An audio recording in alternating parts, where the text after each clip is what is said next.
ஏசஸோட gaming V16 laptop நம்ம கையில் இருக்கு. இதை ஓபன் பண்ணி லேப்டாப் எப்படி இருக்கு, அதோட எக்ஸ்பீரியன்ஸ் எப்படி இருக்குன்னு டீடைல்டா பார்க்க போறோம். ஓபன் பண்ணுவோமா?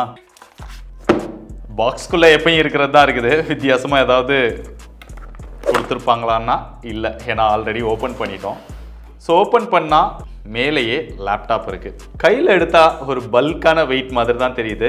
ஸோ அதை பற்றி அப்புறம் டீட்டெயில்டாக பார்ப்போம். 180 days ஆஃபீஸ் ஆக்டிவேட் பண்ணுறதுக்கான ஒரு QR கோட் கொடுத்துருக்காங்க. அதுக்கப்புறம் யூசர் மேனுவல், சில பேப்பர் ஒர்க்ஸ் கொடுத்துருக்காங்க.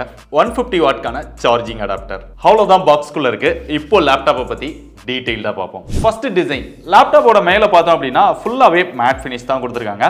இந்த சைடில் ஏசஸோட பிராண்டிங் கொடுத்துருக்காங்க. பார்க்க நல்லா தான் இருக்குது. இங்கே மேட் ஃபினிஷாக இருந்தாலுமே நம்ம கையில் வச்சோம் அப்படின்னா லைட்டாக அந்த ஆயில் மாதிரி அங்கங்கே ஒரு ஈரம் பட்ட மாதிரி தெரியுது. ஒருவேளை நீங்கள் ஆயிலோட தொட்டுட்டீங்க அப்படின்னாலுமே அது தொடச்சா போக மாட்டேங்குது. ஸோ இந்த டிசைனை இவங்க இன்னும் கொஞ்சம் இம்ப்ரூவ் பண்ணியிருந்திருக்கலாம். பாட்டமில் ஃபுல்லாகவே பிளாஸ்டிக் தான் கொடுத்துருக்காங்க. ஸோ லேப்டாப்பை ஓப்பன் பண்ணுவோம். இந்த ஹிஞ்ச் வந்து நல்லா குவாலிட்டியாக கொடுத்துருக்காங்க. நம்மளால சிங்கிள் ஃபிங்கர்லேயே இதை ஓப்பன் பண்ணி க்ளோஸ் பண்ண முடியுது. ஃபுல்லாக ஓப்பன் பண்ணிக்க முடியுது. 180 டிகிரி வரைக்கும் ஃப்ளாட்டாக ஓப்பன் பண்ணிக்கலாம். நல்ல விஷயம் தான்.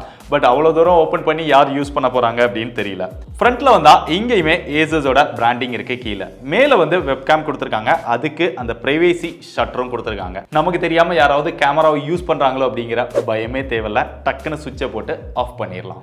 இந்த வீடியோ பார்த்துட்டு இருக்கிற எத்தனை பேருக்கு உங்கள் லேப்டாப் கேமராவை யாராவது அக்சஸ் பண்ணுறாங்க அப்படிங்கிற பயம் இருக்கா? கமெண்ட்ல சொல்லுங்க, நானும் தெரிஞ்சுக்கிறேன். பொதுவாக லேப்டாப் வாங்குறதே நம்ம நினைச்ச இடத்துக்குலாம் கொண்டு போகணும், நினைச்ச இடங்கள்ல வந்து யூஸ் பண்ணணும் அப்படிங்கிறதுக்காக தான் டெஸ்க்டாப்பை விட லேப்டாப்பை ப்ரிஃபர் பண்ணுவாங்க. அப்போ லேப்டாப் வந்து கம்மியான வெயிட்ல இருந்தால் தான் நல்லா இருக்கும். பட் இதோட வெயிட் அப்படின்னு பார்த்தா கிட்டத்தட்ட 2 கிலோ வந்துருச்சு. 1.95 kg வந்துருது. பொதுவாக ஒரு 1.5 கிலோ இருந்தது அப்படின்னா எங்க வேணாலும் ஈஸியாக டிராவல் பண்ண முடியும். ஸோ இது ஓரளவு மீடியமாக கொடுத்துருக்காங்க.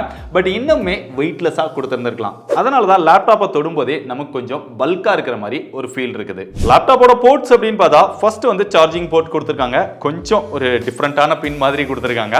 அது பக்கத்தில் ஒரு HDMI போர்ட் இருக்கு, ஒரு USB port, Type C port இருக்கு. Type C போர்ட்ல நீங்க டேட்டா டிரான்ஸ்ஃபர் பண்ணிக்கலாம், சார்ஜராகவும் யூஸ் பண்ணிக்கலாம். பட் நார்மல் சார்ஜர் பின்னை விட Type C சார்ஜிங் வந்து கொஞ்சம் ஸ்லோவாக தான் இருக்கு. இதில் 3.5 mm ஜாக்கும் கொடுத்துருக்காங்க. ஃப்ரண்ட்ல எதுவுமே இல்லை. அப்படியே ரைட் சைடு வந்தோம் அப்படின்னா இங்க ஒரு USB போர்ட் கொடுத்துருக்காங்க.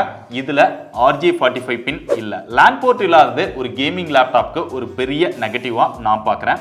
ஸோ நீங்களும் அப்படிதான் நினைக்கிறீங்களா? கமெண்ட்ல சொல்லுங்க. அது போக SD கார்டுக்கான ஸ்லாட்டும் கொடுக்கல. பொதுவாக இப்போ SD கார்டு அதிகமாக யூஸ் பண்றது இல்லை, அதனால அது பெரிய நெகட்டிவ்னு நான் நினைக்கல. மற்றபடி பில் குவாலிட்டி இதெல்லாமே நல்லா தான் இருக்கு. இதுக்கு மிலிட்டரி கிரேட் சர்டிஃபிகேஷனும் வாங்கியிருக்காங்க. இப்போ பொதுவாக எல்லாரும் வாங்கக்கூடிய அந்த 810H அந்த சர்டிஃபிகேஷன் தான் இதுக்கும் வாங்கியிருக்காங்க. அப்படியே உள்ள கீபோர்டுக்கு வந்தா நல்ல ஸ்பேசியஸாக கொடுத்துருக்காங்க. டைப் பண்றதுக்கு எல்லாமே நல்லா தான் இருக்கு. நம்பர் பேடும் கொடுத்துருக்காங்க. அது கொஞ்சம் சின்னதாக இருக்கு. மற்றபடி இந்த WASD ஆரோ மார்க் இது வந்து கலர் டிஃபரன்ஸ் காமிச்சிருக்காங்க. அதுக்குள்ளேயுமே அந்த ப்ளூ லைட் வருது.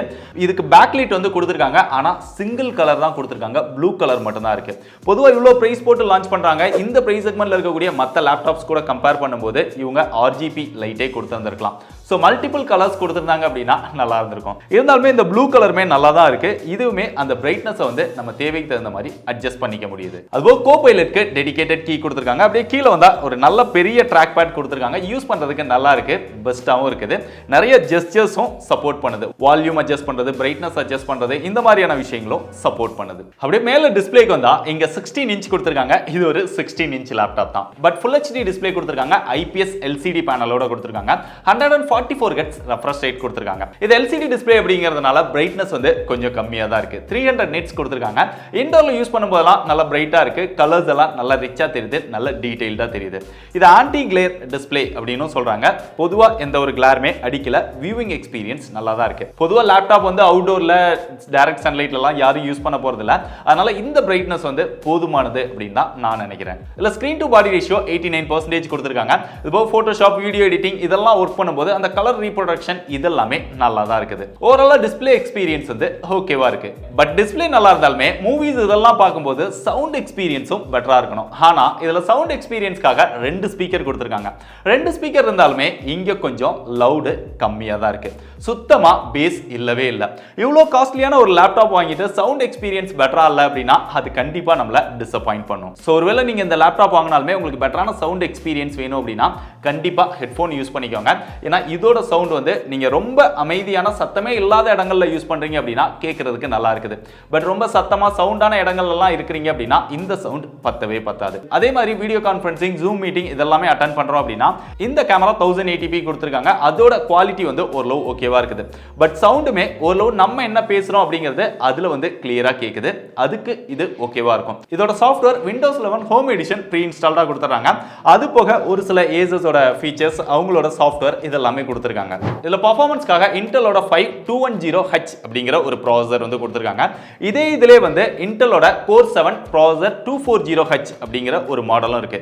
சோ உங்களுக்கு பெர்ஃபார்மன்ஸ் ஓரளவு டீசென்ட்டா வேணும் அப்படின்னு நினைச்சீங்கன்னா Core 5 சூஸ் பண்ணிக்கோங்க. இல்ல இன்னும் கொஞ்சம் பெட்டரான பெர்ஃபார்மன்ஸ் வேணும் அப்படின்னு நினைச்சீங்கன்னா Core 7 சூஸ் பண்ணிக்கோங்க. சோ ரெண்டுக்குமே ஒரு 10,000 ரூபாய் பிரைஸ் டிஃபரன்ஸ் இருக்குது. மத்த விஷயங்கள் எல்லாமே சேமா தான் கொடுத்திருக்காங்க. இதுல DDR5 ஓட 16GB RAM கொடுத்திருக்காங்க. எக்ஸ்ட்ராவா ஒரு ஸ்லாட்டும் இருக்கு. உங்களுக்கு தேவைப்பட்டா எக்ஸ்ட்ரா 16GBயும் ஆட் பண்ணிக்க முடியும். 512GB SSD இன்டர்னலா கொடுத்திருக்காங்க. இது கேமிங் லேப்டாப் அப்படிங்கிறதுனால டெடிகேட்டட் கிராஃபிக்ஸ் கார்டும் வருது.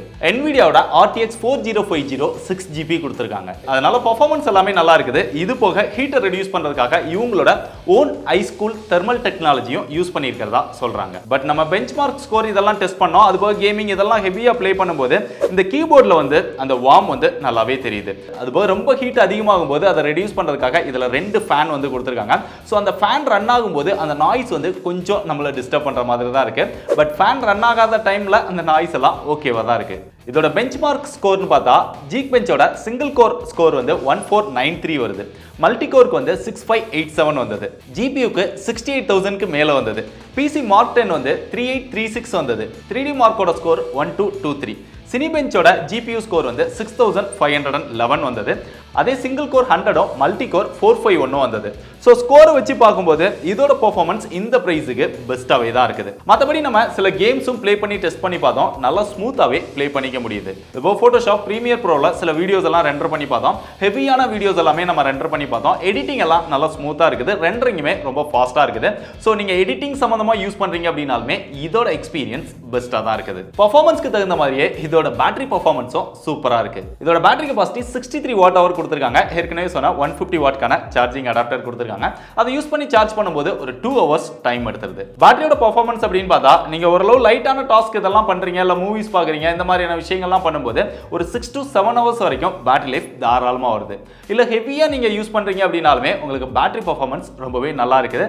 சோ கேமர்ஸ்க்கு பொதுவா பேட்டரி பெர்ஃபார்மன்ஸ் ரொம்பவே முக்கியம். அது இதுல பெஸ்ட்டாவே கொடுத்திருக்காங்க. கடைசியா அதோட பிரைஸ் அப்படின்னு பார்த்தா Core 7ல உள்ள லேப்டாப் வந்து 90,000க்கு லான்ச் பண்ணாங்க. Core 5ல உள்ள லேப்டாப் வந்து 80,000க்கு லான்ச் பண்ணாங்க. அதுல கொஞ்சம் முன்ன பின்ன பிரைஸ் வந்து டிஃபரன்ஸ் பண்ணி சேல் பண்ணிட்டு இருக்காங்க. இந்த லேப்டாப் Amazonல அவைலபிளா இருக்கு. பெஸ்ட் பை லிங்க் டிஸ்கிரிப்ஷன்ல கொடுத்திருக்கேன். யார் வாங்கலாம் அப்படின்னு கேட்டீங்கன்னா பெர்ஃபார்மன்ஸ் வந்து எனக்கு ரொம்ப பெஸ்ட்டா வேணும், நான் வீடியோ எடிட்டிங் இல்ல போட்டோ எடிட்டிங் இந்த மாதிரியான விஷயங்கள்லாம் அதிகமா பண்ணுவேன், கொஞ்சம் ஹெவியான டாஸ்க் பண்ணுவேன் அப்படின்னு நினைக்கிறவங்க, இல்ல கேமிங் வந்து அப்பப்போ ஹெவியா ப்ளே பண்ணுவேன் அப்படின்னு நினைக்கிறவங்களுக்கு இது பெஸ்ட்டா இருக்கும். மற்றபடி நீங்க அதிகமா டிராவலுக்கு எடுத்துட்டு போவீங்க, ஆஃபீஸ் ஒர்க், லைட்டான டாஸ்க் தான் பண்ணுவீங்க அப்படின்னா உங்களுக்கு இந்த லேப்டாப் செட் ஆகாது. இதுல பெர்ஃபார்மன்ஸ் நல்லா இருக்குது, டிஸ்ப்ளே ஓரளவு ஓகேவா இருக்குது, பேட்டரியோட பெர்ஃபார்மன்ஸ் சூப்பரா இருக்குது. பட் சவுண்ட் எக்ஸ்பீரியன்ஸ் வந்து இன்னும் பெட்டரா கொடுத்திருந்திருக்கலாம், கொஞ்சம் வெயிட்லெஸ்ஸா கொடுத்திருந்திருக்கலாம். கீபோர்ட்ல பேக் லைட் வந்து சிங்கிள் கலர் தான் கொடுத்திருக்காங்க, அது இன்னும் கொஞ்சம் பெட்டரா கொடுத்திருந்திருக்கலாம். மற்றபடி ட்ராக் பேட் இதெல்லாமே ரொம்பவே பெர்ஃபெக்ட்டா இருக்கு. ஸோ நான் சொன்ன விஷயங்கள்லாம் உங்களுக்கு ஓகே அப்படின்னு தோணுச்சுன்னா இந்த பிரைஸ்க்கு பெஸ்ட்னு நினைச்சீங்கன்னா தாராளமா செக் பண்ணி பாருங்க.